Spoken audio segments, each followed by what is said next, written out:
সেটা হচ্ছে আমরা শাপলা ছাড়া আমরা বলেছি যে, এবং শাপলা ছাড়া কোনো বিকল্প কোনো অপশন নাই।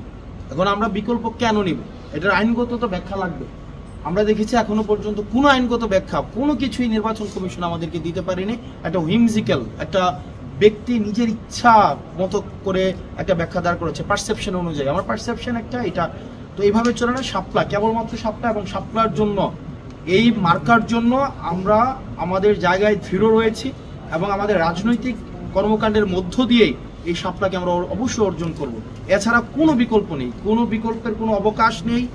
এখানে ভিন্ন কোনো যদি আমাদেরকে, আমরা ইতিমধ্যে বলেছি, এজেন্সির মধ্য দিয়ে বিভিন্ন রাজনৈতিক দলের মধ্য দিয়ে আমাদেরকে কনভিন্স করার চেষ্টা করা হয়েছে। এই বিষয়টি আমরা শঙ্কা প্রকাশ করছি যে আমাদেরকে কি মার্কা দেওয়া হবে কি হবে না সেটি নিয়ে আমরা অন্য রাজনৈতিক দলের যাদের অলরেডি মার্কা রয়েছে তাদের অনেক ধরনের আগ্রহ রয়েছে, অনেক ক্রিয়াশীল রাজনৈতিক দলের আগ্রহ রয়েছে।